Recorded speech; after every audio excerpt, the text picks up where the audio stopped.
Gospod Ivo Boscarol, z vami sem želela govoriti par, recimo področij obdelati. Eno je vaš vizionarski pogled na ta čas, oziroma čas, ki prihaja, na obdobje, v katerem smo. Drugo me zanima vaše znanje, v bistvu vaš pogled na tehnologijo, na razvoj. Rada bi se dotaknila tudi nekega področja mladih, naslednjih rodov, ki so se rodili v bistvu v zelo, recimo, drugačen čas, kot sem se že jaz, ali kaj še ne vi, ne? Skratka, mogoče najprej poglejva, kje smo trenutno po vaše glede tehnološkega razvoja? Pa če gledava v Sloveniji, pa potem še v svetu. Ja, tako hitro, kot se vrti kolesje tehnološkega razvoja po izumu interneta naprej, se ni nikdar prej vrtelo. To moramo vedeti. In ta razvoj je vsak dan hitrejši. Kar se tiče elektronike, kar se tiče softvera, kar se tiče vsega tistega, kar smo prej lahko samo sanjali ali pa gledali v James Bondovih filmih, je sedaj realnost. Tako da nič ne bo več tako, kot je bilo. Prihajajo drugačni časi, predvsem za nas ljudi, ki bomo vsak dan manj pomembni, del sistema bomo spremenile, se bodo percepcije zasebnosti, spreminja se vse, tudi sami k temu veliko prispevamo z raznimi socialnimi omrežji in tako naprej. Tako da človek sam bo nažalost vedno manj pomemben v tem bodočem času, ki prihaja, in mislim, da bomo morali precej delati na tem, da se bo človek sploh ohranil tako, kot je sedaj. Gledate, zdaj to sem razumela kot precej v bistvu negativno razlago oziroma vpogled v ta naš čas in to, kar je tehnologija prinesla, kot ste rekli, z internetom. Ampak, a vidite tudi kakšne dobre priložnosti, pa če ste tako začeli, prav za človeka, za človeštvo? Ne, veste, dobrih priložnosti bo ogromno, ampak hočem povedati, da vsaka inovacija, ki je dobra za nekaj, je tudi destruktivna za drugo. Če pogledamo recimo kompakt diski ali pa vsa ta tehnologija za shranjevanje podatkov je popolnoma uničila industrijo vinilnih gramofonskih plošč, recimo. In tako je tudi tukaj. Človek bo imel bistveno hitrejši dostop do podatkov, bistveno manj stvari mu bo treba početi, ker bojo počeli drugi. Tudi ne bo treba se več ukvarjati s tem, ali sem si en obraz zapomnil ali ne, ker to bo naredil sistem, recimo. Ampak na področju zasebnosti, na področju nas samih, kako bomo drugače živeli, je pa treba vedeti, da bo človek v bodoče potreboval tudi znanja, kako se obraniti tistih stvari, ki mu bodo na nek način vsiljene. Vsiljene ali odvzete? Vsiljene. Vsiljene. Kakšna so to me prav zanima, kakšna znanja imate v mislih, ki jih bo človek rabil pridobiti, oziroma veščine znanja, da se bo tega rešil, oziroma da bo lahko živel svobodno? Ja, svoboda je zelo širok pojem. Vendar, veste, globalizacija, zlasti zaradi interneta, nezadržno prodira vse sfere človeka. Sili nas v določene stvari ali pa motivira nas v določene stvari, ki so nam mogoče dobre, ampak po drugi strani ne vemo pa, kaj negativnega prinašajo. A veste, vsi to, da vsi vedo, kako smo se imeli dobro na neki zabavi, je krasno, ker to tudi mi verjetno želimo. Ne vemo morda pa, da grejo vsi ti podatki v določene baze in da tisti, ki to potrebujejo, lahko povežejo vašo informacijo telefona, kje se nahajate, vašo fotografijo in tako naprej. In za vse nadaljne, bom rekel, aktivnosti, ki jih morda oni potrebujejo, za vam prodati pralni stroj, bojo lahko to uporabili. Ja, mislim, da se to zdaj že dogaja, da to sploh ne prihodnost. A veste, to se dogaja. V bodoče bo pa tega še več, ker bo strojno učenje znalo predvideti tudi vaše navade, tudi vaše obnašanje in bo, bom rekel, nekdo predvidel vaše naslednje korake, kar pa mogoče ne bo v vašem interesu. Oziroma, da jih bo vodil celo, če ne bomo zaveščeni glede tega, da jih bo lahko celo vodil samo v svoj prid, ne glede na to, ja, ampak vseeno, katera so ta znanja, recimo? Tu jaz bolj vidim ozaveščanje človeka, da sam sebe spozna, da si res je na jasnem, kdo je, kaj želi, kaj počne, kakšna je njegova vizija, kakšni so njegovi načrti glede dela, glede zasebnega življenja, glede odnosa do zunanjega sveta, se pravi do družbe in do, recimo, do doprinosa družbe. Kaj pa vi, o kakšnih znanjih pa vi govorite tukaj? Predvsem zavarovanje pred tehniko samo. Pred tistim, ki nam vse to omogoča, kako se zavarovati, da tisto, kar vi nočete, ne bo narejeno. Namreč tehnologija dela izredno hitre korake v same aktivnosti ljudi in tega se največkrat tudi ne zavedamo. Zato bo treba ljudi enostavno podučiti, da bodo začeli razmišljati in delati drugače, če bodo hoteli, da ostanejo še vsaj delno taki, kot so danes. Teh znanj danes nobeden ne posreduje. A veste, če mene vprašate, bi morali že iz osnovne šole, ne iz vrtca naprej, vzgajati ali pa opozarjati ljudi, da imajo eno zasebnost, ki jo izgubljajo. Ki sami pripomorejo k temu, da jo izgubljajo. In če je v redu, če to nekomu v redu, je v redu, vendar če bo hotel pa nekdo imeti zasebnost, se gre lahko danes nekam skriti, jutri se ne bo mogel več skriti. Ali pa če se bo hotel, umakniti nekaj in bo imel, eno od naprav pri sebi, dovolj je to telefon,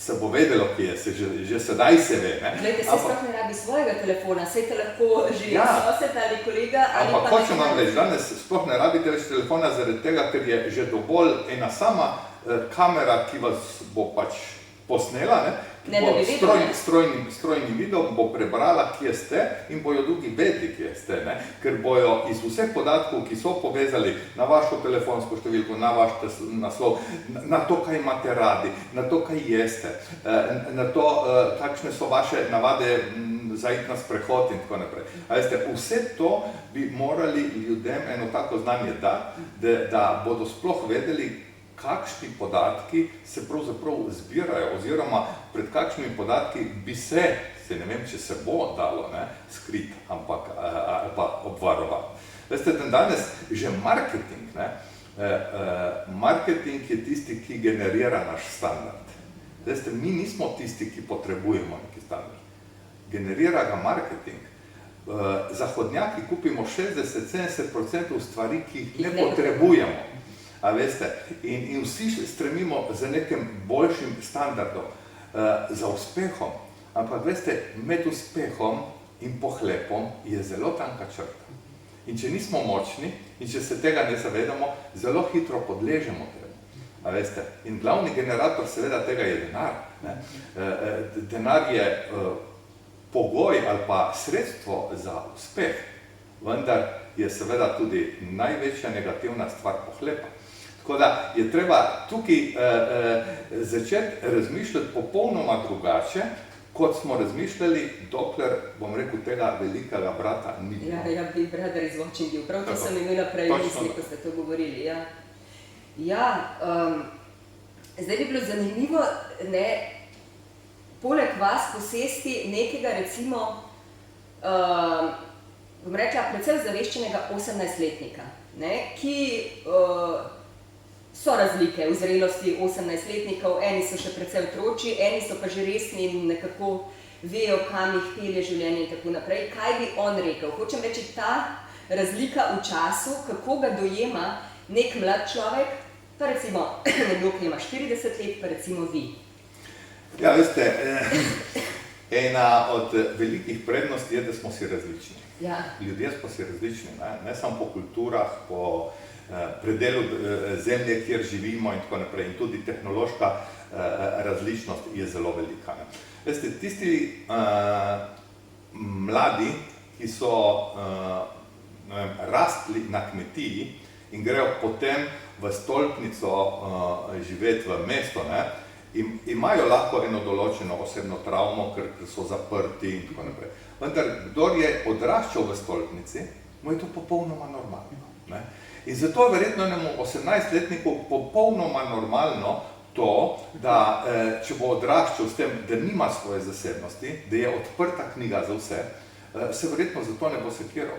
Ampak nekomu drugemu, ki bo pa to zelo veliko pomenilo, mu bo pa to pomenilo lahko zelo, zelo veliko osebno travmo. Velik problem. Zato je dejansko pomembno, iz katerega zornega kota gledamo na spremembe. Ne samo tehnološke, tudi osebnostne spremembe. A veste, a smo se pred 100 leti pogovarjali, ne vem, o transspolnosti, o raznih zakonih istospolnih in tako naprej. Danes postaja to normalno, a veste, zdaj bomo imeli na olimpijskih igrah, bomo imeli športne discipline za večspolne osebe. A je bilo to pred 30 leti? Ne, niti 30 let nazaj, ne, kaj še ne? A veste, svet se spreminja in nekomu, ki bo rojen danes, bo to popolnoma normalno, verjetno drugi bo pa to malo težje sprejeli. Ampak treba je pa vedeti, da zadeva gre naprej. Ne glede na to, ali hočemo, nočemo, gre. Mislim, to je toliko časa, ne? Problem je v tem, da govorimo o tem, da če nekdo ne bo hotel biti tega kolesja, bo vsak dan imel večje težave, da ga to kolesje in ta plast ne bo potegnil vase. Mislim, da človek takrat, kadar se odloči, kaj ga zanima in se nekam usmeri, dobi, to je pa zdaj ta blagoslov interneta, dobi vse informacije, vse znanje, v bistvu na dosegu roke in tudi brezplačno, ali pa recimo veliko ugodneje, takrat, kadar hoče. Mislim, vse ta šolski sistem, a mislite, da je naredil veliko dobrega za nas? Veste, danes mora šolski sistem, in v bodoče bo še bolj pomembno, znati ljudem prikazati način, kako lahko uporabljajo informacije, ki so na zalogo, ne pa jih stvari učiti. Samo učenje tam danes izgublja tisto vrednost, kot kaj je imelo svoje čase. Ker je vsako sekundo toliko novega na svetu, da se enostavno tega ne da niti naslovov prebrati, koliko je novega. In znanja vi danes ne morete imeti. Enostavno se to fizično ne da, to, kar ste prej rekla, da je teh informacij dosti. Če pa vi znate do tega znanja prideti in to znanje nadgraditi, je tisto, kar vas v današnjem času, bom rekel, lahko reši, lahko naredi boljše od drugih, lahko naredi uspešne in tako naprej. Danes... Lahko tudi lahko v bistvu izraziš svoj talent, ne? Recimo, ker vemo v šolskem sistemu vse nekako narejeno na površno pa na množično, ne? Ni tistega, da bi v človeku videl talent, ga v tem podprl, ga tja usmeril. Velikokrat je to pomanjkljivost, ne? Jaz bi rekel tako, talent ja, vendar danes je vedno bolj pomembna širina. Če imate vi v šolo ali pa šolski sistem, ki ima 10-12 predmetov, je na tak način že dejansko težko funkcionirati, ker so znanja med dvema predmetoma ali pa topiki, o katerih se pogovarjamo, so že toliko zabrisana in prepletena, da ne moremo več govoriti o enem določenem znanju. In tudi, če pogledate sodobne univerze po svetu, imate predmete, recimo, ampak imate nabor 300 predmetov in jih poklikate. In vi, če študirate fiziko, vzamete zraven še, učenje čela ali pa violine, pa vzamete zraven še neko gospodinstvo, ali karkoli, mislim, čisto X, karkoli hočete, ker so stvari tako prepletene, da ne moremo več govoriti o eni stvari. Tudi industrija, jaz že leta govorim, da industrija mobilnosti ne bo več ločena na avtomobilsko, na letalsko, na vodno in tako naprej, ker se te stvari spreminjajo na način, da se prepletajo.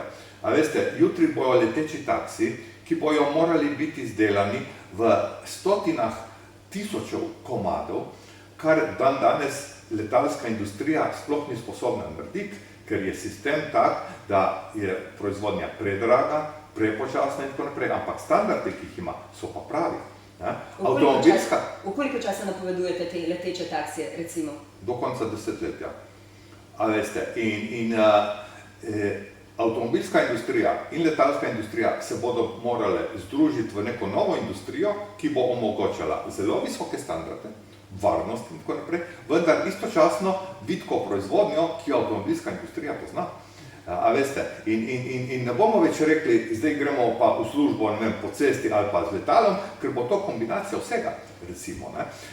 In vam bo končni cilj nekam prideti, ne, dokler ne bomo prišli, govorim, v dolglednem času, verjamem, do teleportacije, ne, da ne bomo rabili več potovati.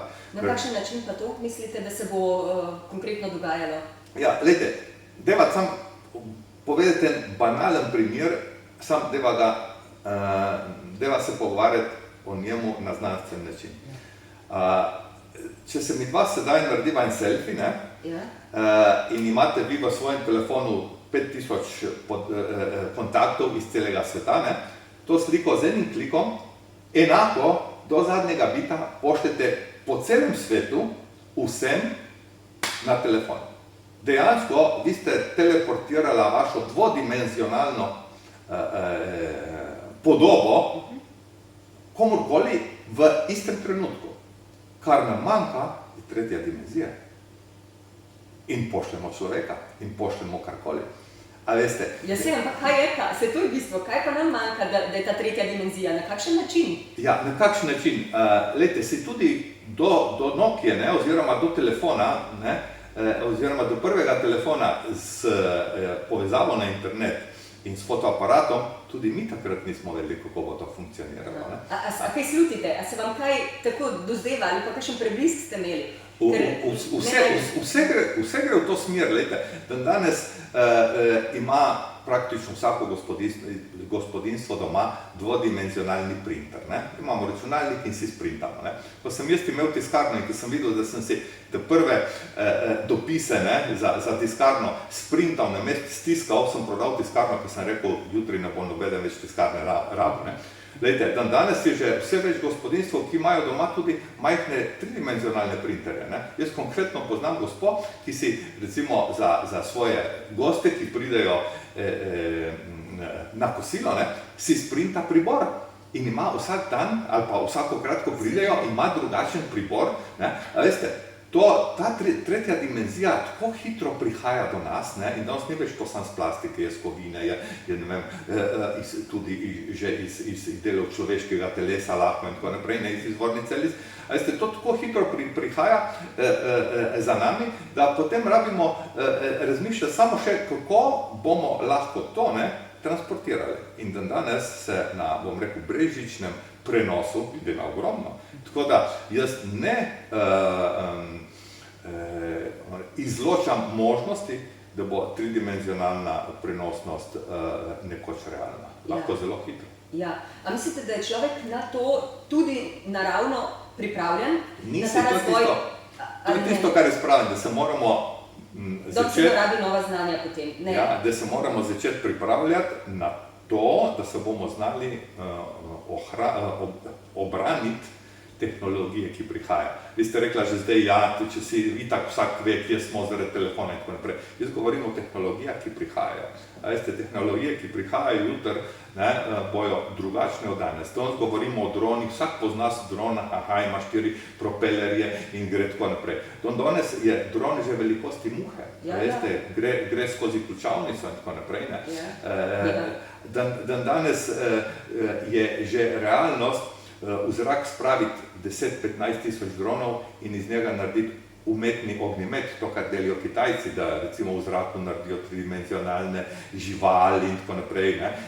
A veste, to vse, kar danes, bom rekel, kar se danes razvija, smo včasih imenovali znanstvena fantastika. Ja. Danes je vse realnost. Ja, in ne dolgo nazaj, v bistvu, res. Ja. In zaradi tega, veste, človeški možgani pa capljajo za tem, ker so navajeni delati na realnosti. Danes je pa realnosti vedno manj. Ja. Vedno manj je te realnosti. Ja, ampak kakšen čas potem to prihaja? Če se malo ozreva v zgodovino, kaj ta čas hoče od nas, oziroma kaj zahteva od nas in kaj dobrega, kaj se dogaja potem s planetom Zemlja? Zdaj smo pa tu že širše, zdaj pa nismo samo pri človeku, če se to dogaja globalno in virtualno in gre nad našimi človeškimi telesi in možgani. Kaj potem se dogaja s planetom, po vaše? Glejte, jaz bom rekel tako, vesoljskih zakonov ne bomo spreminjali, ker smo premajhni. Tako da planet bo poskrbel zase, planet se bo čisto. Največja dodana vrednost tega planeta je človeštvo, vendar je tista stvar, ki bo tudi samo sebe uničilo. To je dejstvo. Tja, kamor gremo mi, gremo po poti samouničenja. Ker veste, to... A mislite, da nam bo dopuščeno, da se uničimo? Se nismo edini in sami, če gledamo širše, ne samo naš planet, ampak še druge galaksije in, bom rekla, še višje inštance. Torej, če bo šlo tako naprej, bomo mi ta planet uničili in bomo uničili samo sebe. Zdaj, kako bomo lahko šli ven, je druga, govoriva zdaj o Zemlji. Dejstvo je, da lansko leto ali da je bila ta blazna neka akcija Ohranimo vodo in tako naprej. To je, bom rekel, zelo napačno gledanje, parcialno na določene možne posledice.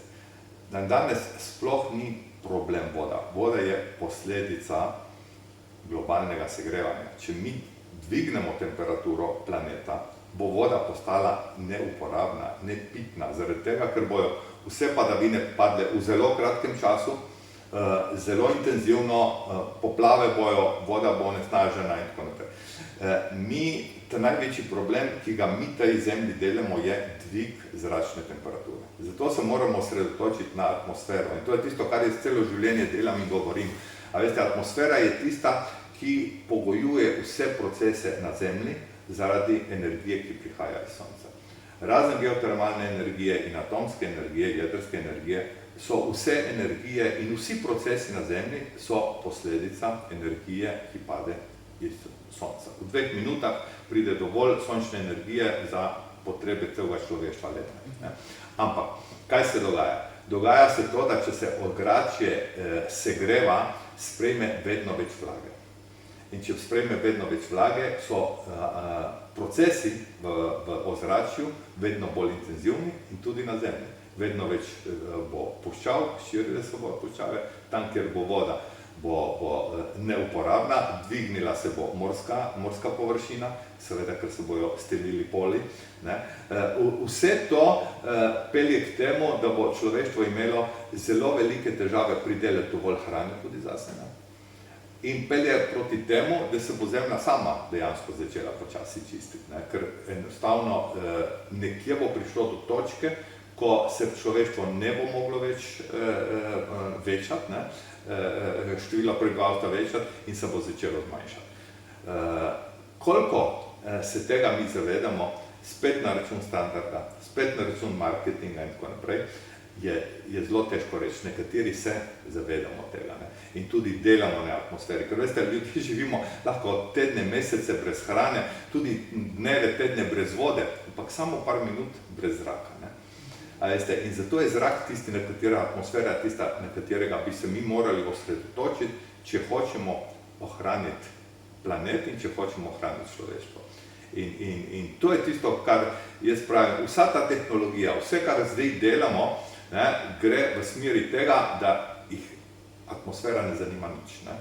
Gledamo svoje kratkoročne potrebe, kratkoročne cilje, dolgoročno ne gleda nobene. In zato bo planet naredil to svoje, da se bo čisto variantil. Ja, a mislite, da je, zdaj greva malo v kontekst, recimo te 2 leti, ki ste nas doleteli, zdaj, pa ne govorimo o virusu, ampak govorimo o tem, kaj se je s človeštvom dogajalo, Mislite, da je to začetek tega, oziroma kako vi vidite ta čudni čas? Ja, ta čas je se nam zgodil praktično čez noč. Ta čas je bil zame zelo idealen primer spremljanja, kaj se dogaja. Ne. Po eni strani, ja, prišlo je do enega določenega očiščenja. Ne. Iz Delija je bilo videti Himalajo. Ne. Atmosfera je bila čista, ne. Ampak po drugi strani, ne, je pa človeštvo zaradi tega, da bi izničilo vse to, kar se je dogajalo in zaščitilo sebe pred virusom in da ne bi bilo preveč smrti, ne, se je začela pa izolacija, ki je proizvedla bistveno več odpadkov plastične embalaže, ker seveda ni bilo gostiln, ampak je bil ta catering in tako naprej, maske in tako naprej, je proizvedlo po drugi strani bistveno več negativnih efektov, kot je bilo pozitivnih. In ta samoohranitveni nagon, ki ga ljudje imamo, ne, je tako močen, ne, da kratkoročno, ne, da ga ne zanimajo končni efekti, ne, ampak tisti dnevni samoohranitveni efekti. In to je tisto, česar se je to. Ja, pa vi verjamete še v dobro človeka. Zdaj, kot vas poslušam, v bistvu slišim veliko razočaranja nad človekom, ne, nad našo naravo, bom rekla, oziroma nad, ne vem, ali je to narava ali je kaj drugega, ampak še verjamete v človeka ali ste popolnoma izgubili to neko upanje, ker prej pa ste omenili, da mi smo največ, ne, za ta planet človeštvo, ne, na eni strani največ, po drugi strani pa kaj delamo, ne. Tako, to je dosti posplošeno, recimo, ampak vseeno me zanima, še verjamete v človeka? Lejte, kaj se nam mora zgoditi? Jaz praktično svoje življenje posvečam svojemu doprinosu k temu, da bi ohranjali to, kar imamo, tudi za bodoče rodove. Letalstvo je velik onesnaževalec, ni največji, ampak recimo od vsega začetka delam na tem, da je še ko so bila bencinska letala na motorje z notranjim izgorevanjem, da je bila poraba energije čim manjša, da so proizvajali čim manj hrupa in tako naprej, ko smo šli na električna letala, jutri gremo na vodik in tako naprej, da bo popolnoma letalo do atmosfere oziroma do narave popolnoma inertno, brez vsake emisije in tako naprej. Vendar, veste, eno smo prosti strelci, drugo je pa globalizacija. In prosti strelci smo tisti, ki smo del globalizacije. Zdaj, če imamo mi v enem mestu, pa ne bo to Ljubljana ali karkoli, 3% ali pa 2% ljudi, ki se tega zavedajo in ločujejo odpadke in tako naprej, razmišljajo drugače, dejansko kupijo tisto, kar rabijo. Veste, ostalih malo 100%, če tega ne dela, nismo naredili nič. In dokler mi ne bomo imeli svetovne uprave, ampak bomo imeli lokalne interese, ne bomo za ta planet naredili nič. Poglejte Evropo. Evropa, United Europe, združena, je samo na papirju. Edina stvar, kar je od skupne Evrope, je ime. Nič drugega. Prav? Vsaka država vleče nase in če pogledate tudi, vsak sosed vleče na svojo stran. Če ne bomo imeli mi enega svetovnega policaja, če lahko rečem, in bo rekel, tako bomo delali ali pa ne, mi ta planet ne bomo ohranili. To je tisto. No in kdo je ta svetovni policaj? Ga ni. Da tudi ne moremo narediti, ker imamo kulture prevelike. Ga ni na planetu Zemlje. Sploh pa, ker smo svet prignali tako daleč, da živimo od nekega ideala, ki ne bi bila demokracija. Če bomo hoteli svet ohraniti, bomo morali priti do tega, da bo dejansko na nek način diktatura, ki vam bo zapovedala, kaj lahko delate, tista, ki bo svet ohranila. Ker demokracija ne bo ohranila sveta. Ja, ampak kdo? Mislim, a se lahko dvigneva to vas bom vprašala, se lahko dvignemo nad planet Zemlja ali ne? Ali bi ostali? Ja, lahko se dvignemo. Mislim, zdaj na Zemlji ne najdemo, ne? Ja.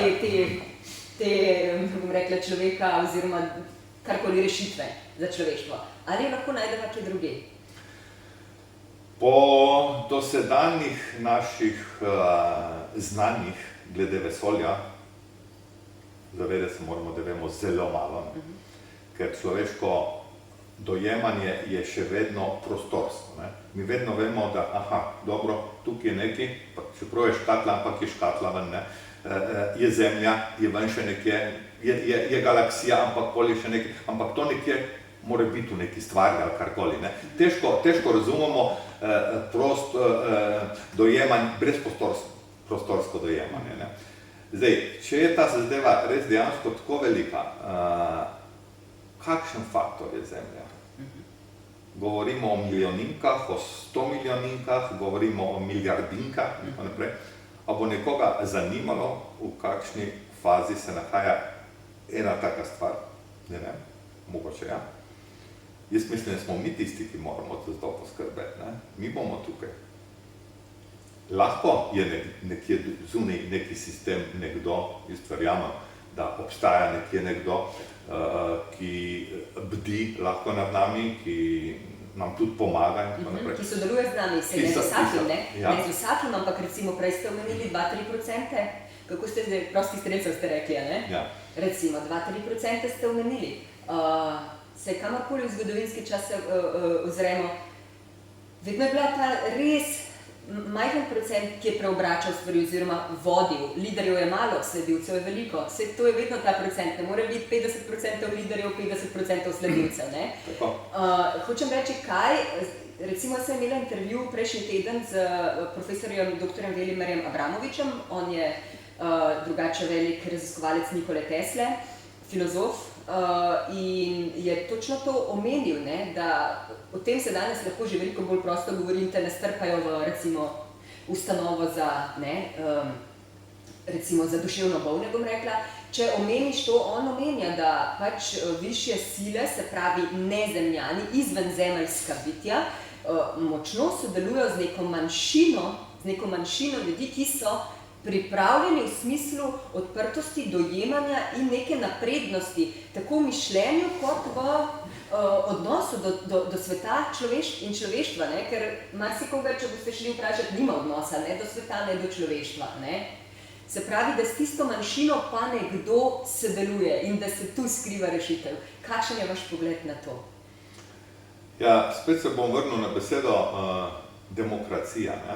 Ki jo vsi postavljamo na zelo visoko. Ne? Ja, pa niti ne več vsi, ne, v bistvu. Ja, poglejte, no, kako je pri nas v Sloveniji, ne, a veste, dejansko pri nas bi morali vsi vse delati, vsi vse voditi, ne, ampak da bi pa zaupali dejansko bolj dolgoročno nekemu vodi, nekemu liderju, pa ne, veste, Slovenci smo zelo poseben narod, ne, mi nimamo živečega nacionalnega junaka, tako kot jih imajo drugi, recimo, kralja Matjaža, Martina Krpana, ne vem, povodnega moža. To so vse pravlični junaki, ker Slovenci nismo sposobni, da bi imeli živečega liderja, s katerim bi se poistovetili. A veste, če greste v Francijo, so Napoleoni od prvega do zadnjega vsi, ne?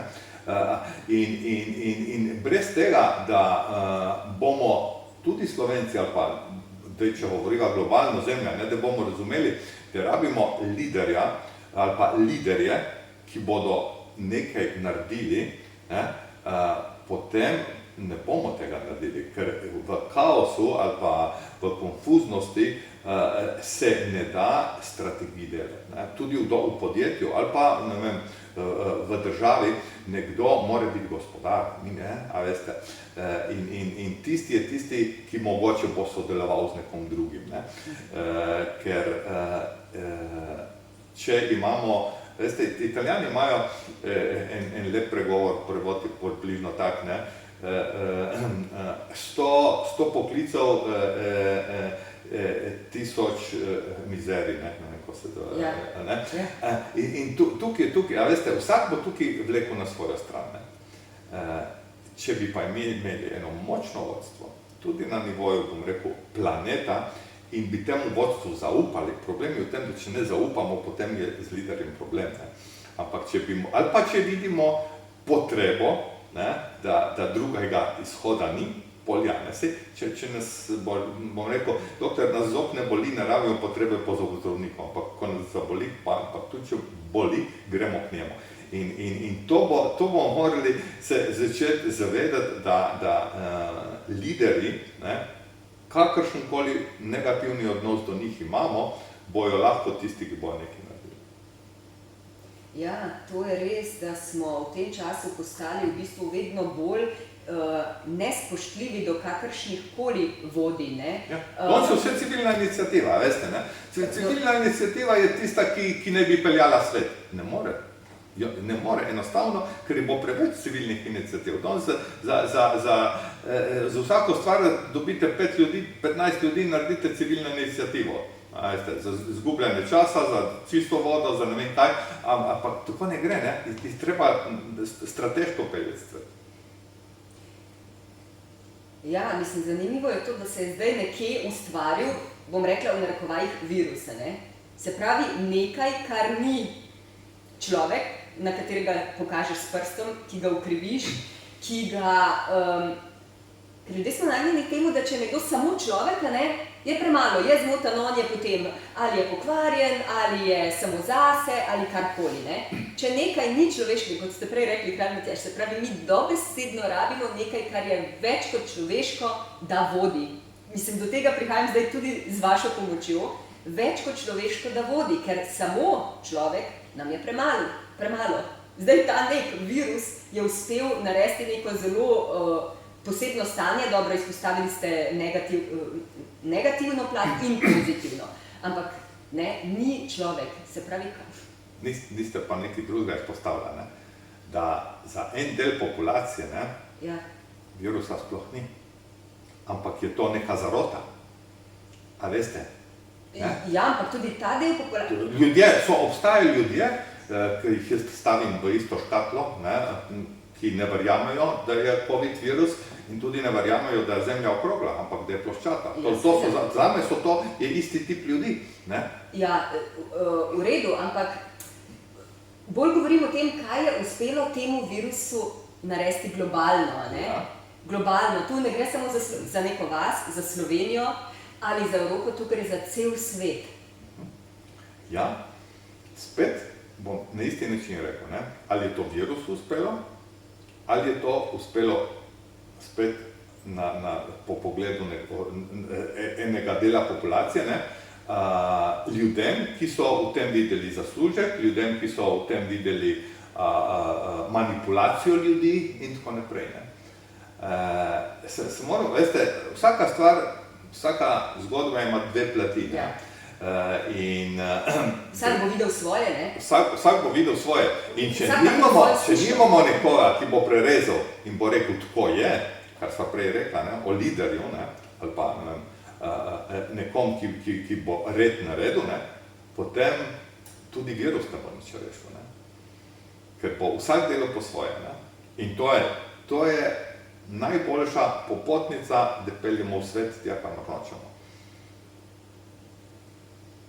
Ampak svet se bo samo čistil.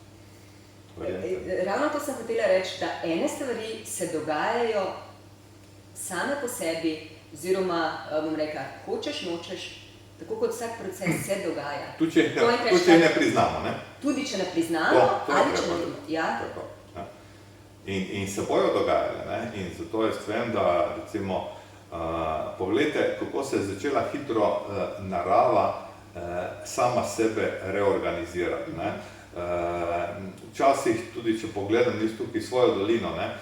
Gore so bile sive, celo čaven ima ime sivi čaven. Ne? Danes je vse zeleno. Ne?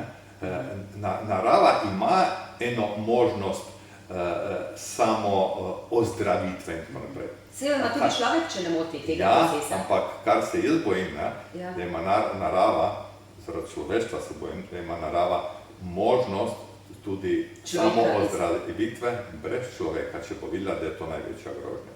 In človek je grožnja narave, to moramo vedeti. Vsaj tako, kot smo zdaj zorganizirali. Ja.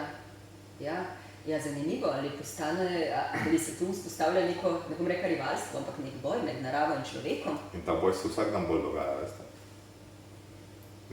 Ljudje se ga ne To je zelo zavedamo, žalosten boj, narava se ga pa. Ja. Narava nam vrača, narava nam že zdaj tako vrača, poglejte. Ljudje govorijo, ja, električni avtomobili, pa veste, koliko je to drago, ne? Saj tukaj ni nobene logike, ne? Ja, zaradi tega, ker primerjamo spet, a veste, jabolke s hruški, ne? En električni avto, ne, je dražji kot sam avtomobil. Zaradi tega, ker ne primerjamo, koliko nas pa stane sanacija vseh poplav, ki se dogajajo, vseh tornadov, ki se dogajajo zaradi tega, ker s fosilnimi gorivi dvigujemo temperaturo atmosfere, zmanjšujemo vidljivost oziroma prenos energije iz sonca do tal. Vse naredimo, da vidimo samo tisto, kar hočemo videti. Ne? Ja, neznanje je veliko problem. A veste, mi imamo toliko stranskih učinkov uporabe fosilnih goriv, da če bi jih vrgli na vago ali pa začeli vrednotiti, bi bil električni avto nasprot bencinskemu 5-krat bolj poceni. Ampak mi gledamo sam tisti trenutek, ko gremo na bencinsko pumpo, ne, ali pa ko gremo avto kupiti, ne, kakšna je razlika. Ne gledamo celotnih posledic vsega. No, saj čez 20 let, ko bomo vsi vozili električne avtomobile, ali pa recimo, ne vem, čez koliko časa, mogoče še prej, bo naš pogled na električna vozila drugačen. Ja, upam, ne, dejansko. Seveda, ker bomo mi vozili, ne? Ja. Ker vedno tisto, kar ti imaš, tisto ti zagovarjaš. Redko, ne, to sem rekla, nekaj procentov ljudi pa lahko vidi čez te planke, ne? A veste, ko so se, ne, sem že starejši, ampak še vedno premlad, ko so se vozili s konjsko vprego, ne, s konjem in so potovali počasi, ne, in je bilo to normalno, ne. Pol je prišla era bencinskih avtomobilov in dejansko tank ni bil problem, se je lahko peljalo 1000 km daleč z enim polnjenjem, ne. Ampak, če se bomo navadili in če bodo ljudje, kot sva prej rekla, ne, tudi tam mladi rasli s tem gor, da ima avto lahko dosegna, ne vem, sam 300 km in bo to normalno, ne, kar recimo zdaj. Vse je stvar samo percepcije, ne. In gledajte, tako, kot sem prej rekel, ne, sončna energija je tista, ki jo bomo imeli vedno dovolj in v izobilju, ne. In če bi se mi lahko na nivoju planeta dogovorili, da gremo v alternativne vire energije, ki so posledica sonca, to se pravi vodne elektrarne, hidroelektrarne, sončne elektrarne, vse, kar je posledica sonca, ne, a veste, mi ne bi porušili ravnovesja, ne. In tudi seveda se strinjam, da je drago narediti inteligentno mrežje, da je drago narediti polnilnice, da ni tako enostavno proizvajati sončne energije iz elektrarn, ki imajo ogledala namesto silicija. Jaz sem bil povabljen pred par leti kot govorec na eno otvoritev ene velike sončne elektrarne, ki ima namesto fotocelic, silicijevih, ima ogledala, ki se obračajo za soncem. Ta ogledala zbirajo energijo v centralni stolp, ki ima olje. To olje se segreje na 800 stopinj, gre v zemljo, kjer so akumulatorji tega olja, zbiralniki. Potem gre drugi tok okrog zaprt z vodo, gre skozi njega in na drugi strani je parna elektrarna, ki dela 24/7, zaradi tega, ker se energija skladišči. Ne uničujemo več, ni nevarnih odpadkov oziroma nerazgradljivih odpadkov in tako naprej. Vse se da, če se hoče, ampak je treba razmišljati, da ok, ta elektrarna je mogoče dražja od enih drugih. Ampak samo, če primerjamo vse elektrarne, če ne primerjamo pa vsega rezultata, ki nam to prinese. A veste, zdaj mi dva se pogovarjava, tukaj imamo računalnike, ki nam stojijo, telefone, ki nam stojijo, avte, povsod je neka latentna energija. Polhen akumulator v avtomobilu, na stotine, na milijone, ko smo v službi, miruje električna energija. Če bi imeli mi inteligentno mreže, da bi jaz priklopil tisti kabel iz akumulatorja in odtipkal, čez 8 ur rabim energijo, bi ta energija šla v Tajvan, bi šla ne vem kam in tako naprej, mi bi rabili že avtomatsko 40% energije manj, takoj znižamo svetovno temperaturo, lahko ne vem, pol stopinje ali pa 1 stopinjo in tako naprej. A veste, to so vse stvari... To so znanja, ki jih človek potrebuje. Recimo, za mlade... Vsa ta znanja so, pazite, to je tisto, kar sem rekel, vsa ta znanja so. Problem je v tem, ker ni nekoga, ki bi na nivoju planeta rekel, to pa moramo zdaj narediti.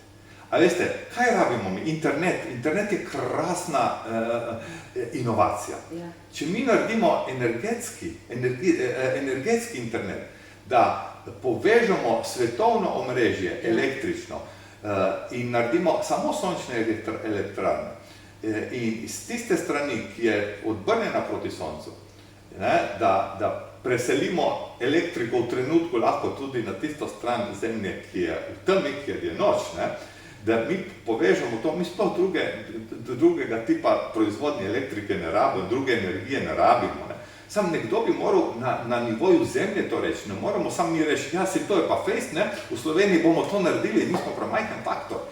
A veste, globalno je treba to reševati in pri globalnih interesih pa trčimo na to, da so seveda državni voditelji tisti, ki morajo gledati na dobrobit svojih državljanov, ker jih seveda izvolijo na volitvah.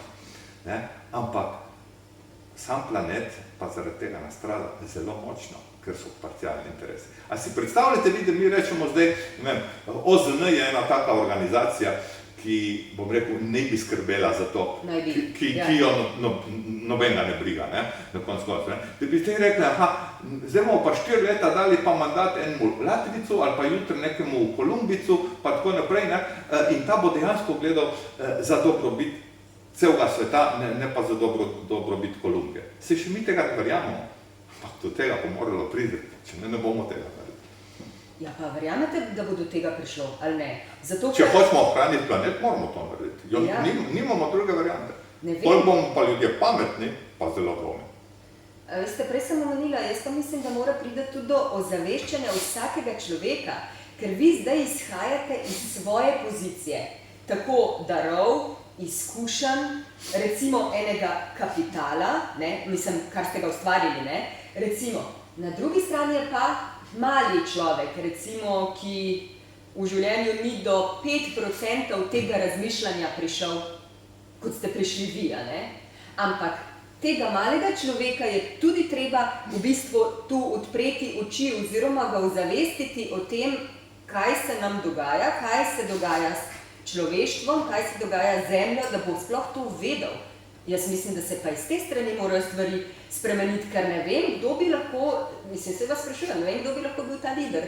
Veste kaj, ne, tudi jaz ga ne vidim. Tudi sistem tako demokracija, kad ga imamo te na zemlji, ga ne vidim. Problem je v tem... Ne v Sloveniji, nasploh po svetu, tudi tam, kjer niso demokratične ureditve. Ga ne vidim. Kar se ne strinjam z vami, da je ozaveščenost dovolj.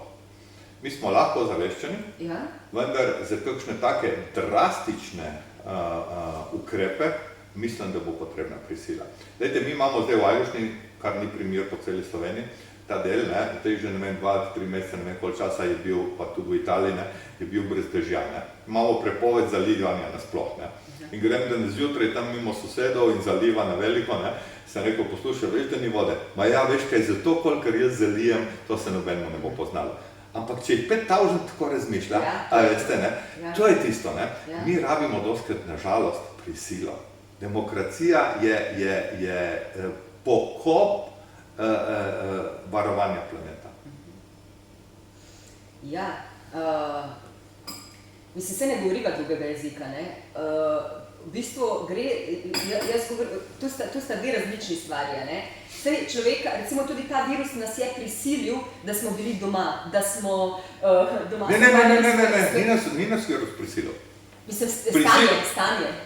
Tudi ne.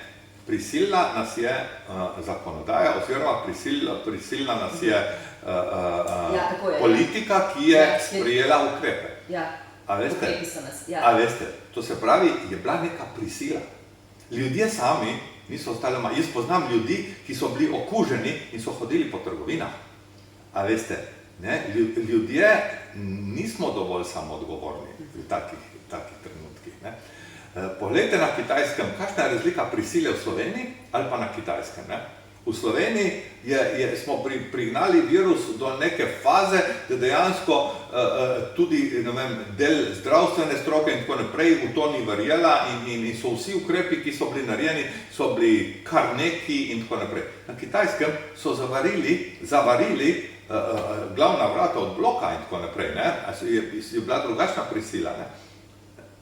Ampak tudi rezultati so potem drugačni, ne. A so? Ja, a veste, takrat, ko je dejansko Kitajska naredila te drastične ukrepe pri 1,5 milijardi, ne, ljudi, so imeli po par sto primerov na dan, ne.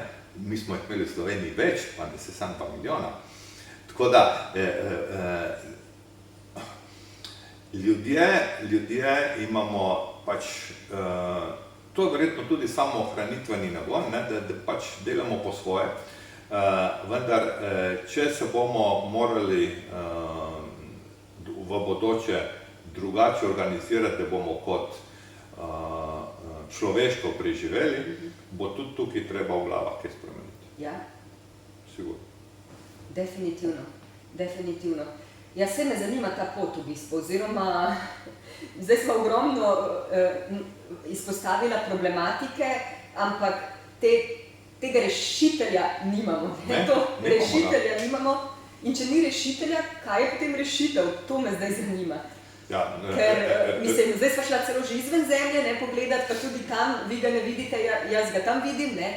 Ampak pravzaprav vse popolne družbe nikoli ni bilo. Popolnega, tako kot ni popolnega življenja, ni popolne družbe, ni popolnega človeka, ne. To, če lahko pogledamo iz te plati mogoče, ne, da... Veste, popolna družba, ne, ali popolnost lahko razumemo tudi z eno drugo besedo, to je ravnovesje. A veste, vse, če so stvari v ravnovesju, so na nek način popolne, ne.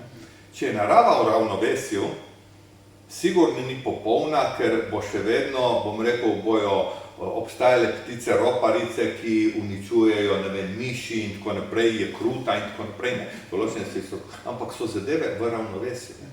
Kar je problem... Element je vzpostavljen. Ja, kar je problem, da mi kot človeštvo rušimo to ravnovesje, ne. Ampak isto vam povem, da narava je tako močna, da bo to ravnovesje vzpostavila na račun človeštva. Mogoče pa sva... Na račun človeštva, aha. Na račun človeštva. Človeštvo bo tisto, ki je to ravnovesje porušilo, in človeštvo je tisto, ki bo najbolj nastradalo zaradi tega. Samo sebe po človeštvo uničilo, zaradi tega, ker je uničilo ravnovesje. Pa govoriva o delu človeštva ali govoriva o komplet človeštva na tem? Ne, jaz sem prepričan, da človeštvo kot tako bo ostalo, kot vrsta bo ostalo, ampak bo drugače organizirano. Ja. Ne vem, če ste imela priliko, ali pa če so gledalci imeli priliko gledati film Mož, ki je prišel na zemljo. Ta film res priporočam, da ga ljudje vidijo. Namreč, točno o tem, kar se zdaj pogovarjala, ta film govori, ne. Začenjajo se pojavljati neke luknje po zemlji, čudne stvari in tako naprej, in pol se ugotovi, da je prišel nekdo rešiti planet pred človeštvom.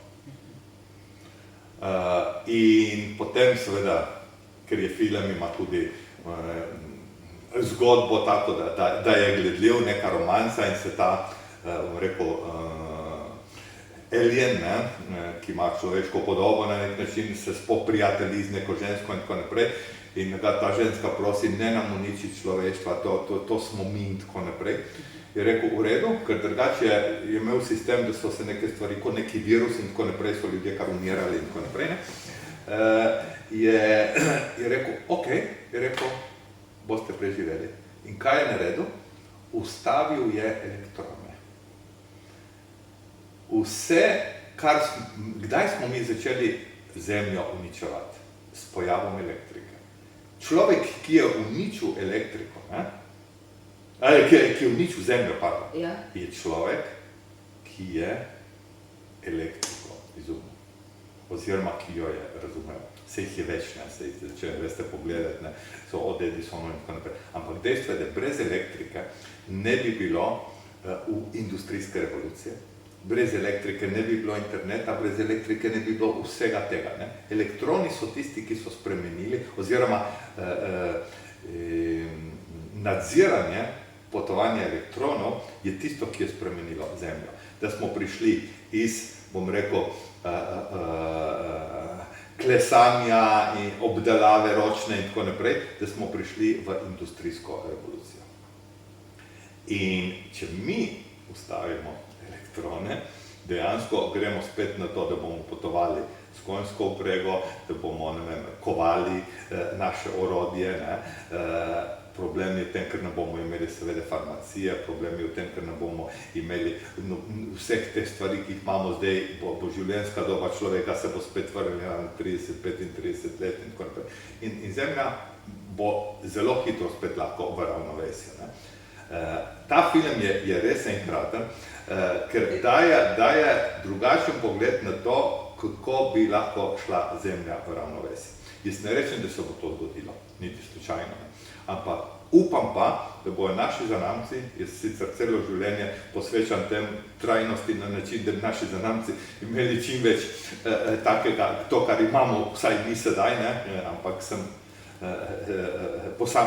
posamezen strelec, da bomo razumeli, da moramo začeti živeti na način, ki je za Zemljo vzdržen. Vse si lahko privoščimo na način, da bo to vzdržno.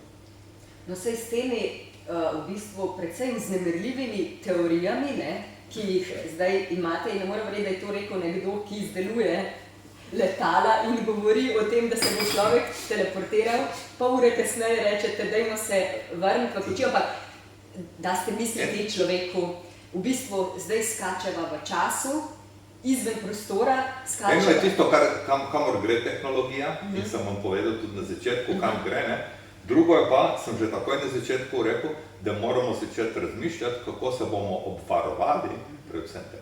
Jaz nimam nič proti, da lahko imamo vse to, kar imamo danes, in da imamo ta standard življenja, vendar ne na račun tega, da si sami režemo že vejo, na kateri živimo. To je problem. Ja.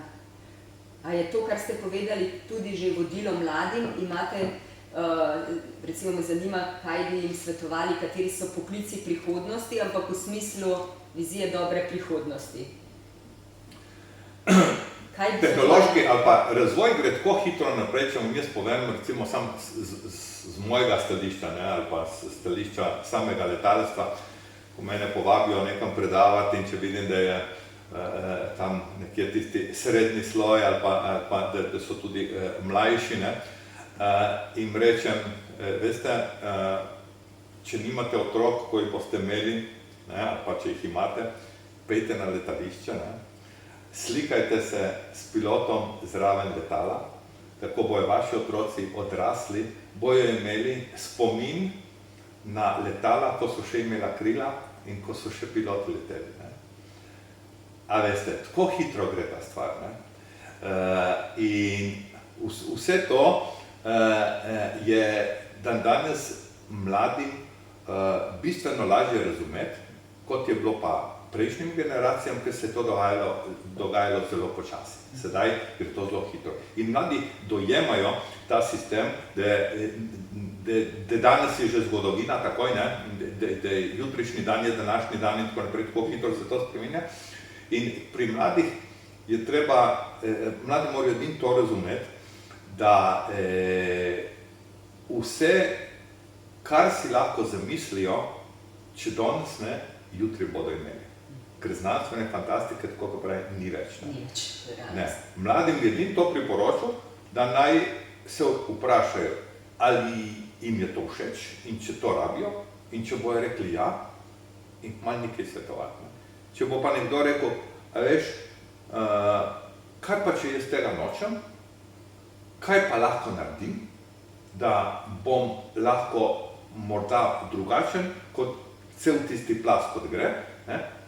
To je pa tisto, kar je treba mladim reči, da ostaja tudi duhovnost, da obstajajo tudi vrednote, da ni uspeh samo čez noč, ampak da je uspeh na dolgi rok, spoštovanjem vrednot, spoštovanjem svojih bližnjih, spoštovanjem delovnega okolja, nenazadnje tudi okolja, zemlje in tako naprej. A veste, vrednote so danes vsak dan manj uporabljena beseda in dejansko vrednote izgubljajo svojo vrednost. Če bi mi o vrednotah razmišljali drugače, verjetno tudi okolje ne bi bilo tam, kjer je. A veste, mi, ali pa jaz bom rekel, sem svoje podjetje zastavil na način, da ja, uspeh je pomemben, zelo, na prvem mestu, jaz pravim, prvi je eden, vsi drugi so lahko drugi, ampak s upoštevanjem tradicionalnih vrednot. A veste, če ne gradite uspeha na račun svojih zaposlenih, če ne gradite uspeha na račun dobaviteljev, kupcev in nenazadnje tudi okolja, potem je to dandanes zelo čudno v tem podjetniškem svetu. Vendar jaz sem dokazal, da se to da in mislim, da je to pravi način, da ohranjamo vrednote in še vedno dosegamo tisto, kar si nenazadnje vsi želimo. Hvala vam za ta izjemno zanimiv pogovor.